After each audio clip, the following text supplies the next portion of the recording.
Hello and welcome to Solent Sports News. I'm Josh Belchamber and I'm here with your lunchtime headlines. An England legend is set to hang up her boots at the end of the season. Steph Houghton is calling an end to her career after making over 200 appearances for the likes of Arsenal and Manchester City. The centre-back made 121 caps for her country in a career that saw her win the Super League 3 times and the FA Cup 5 times. An England international is set to miss the European Championships through injury. Goalkeeper Sam Johnson will miss out the tournament in Germany this summer due to undergo elbow surgery. The Crystal Palace star has won 4 caps for his country. Kyle Walker-Peters and Ryan Fraser could return for Southampton's match tomorrow against Middlesbrough. Manager Russell Martin also gave the rest of his squad a clean bill of health ahead of their final 10 games of the season. Meanwhile, long-term injured players Ross Stewart and Juan Larios have returned to training on grass. Sholing have announced their first-choice goalkeeper has decided to leave the club after 9 years. Ryan Gosney has played for the Boatmen for nearly a decade and has made over 400 appearances. The shot stopper has joined Salisbury FC on a permanent deal. Spanish prosecutors want the former head of the country's football federation to be jailed for 2.5 years. Luis Rubiales is facing charges of sexual assault and coercion. He kissed player Jenny Hermoso last August at Spain's World Cup victory. However, he was forced to resign. However, he still denies any wrongdoing. A huge crash happened yesterday in a Belgian cycling day race.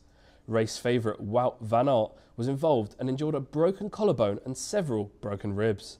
His team Visma Lease Bike have confirmed it is unclear how long he will be out for. However, he will miss some upcoming classics such as the Tour of Flanders and the Paris-Roubaix.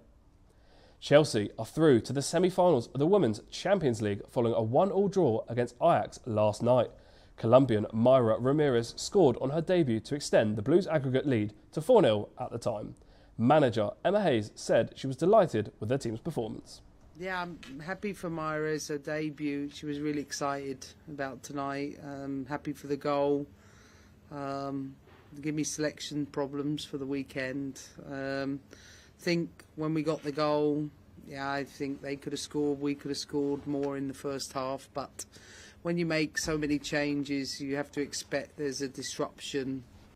Manchester City could be without 2 of their key players for this weekend's title clash against Arsenal. Kyle Walker and John Stones both went off injured while playing for England. Meanwhile, Arsenal's Bukayo Saka and Gabriel both left their nation's training camps as a precaution to muscle injuries. Yannick Sinner is through to the semi-finals of the Miami Open following a victory over Thomas Marchek. The Italian beat the 60th ranked Czech 6-4, 6-2. The world number 2 will face Daniil Medvedev in a repeat of the Australian Open final. Former Wales international Lewis Rees-Zammit will be the signing of the Super Bowl champions. The 23-year-old will sign for Kansas City Chiefs, playing alongside the likes of Patrick Mahomes and Travis Kelce. Rees-Zammit left the rugby union in January in order to pursue his dream of playing in the NFL. Boat racers have been told not to enter the River Thames due to high levels of E. coli. The 2024 boat race between Oxford and Cambridge in London are amongst those that have been told not to enter the Thames. British Rowing say they're asking for the government to enforce the law and prosecute polluters. That's all we've got time for, but I'll be back at 4 o'clock with our main programme. See you then.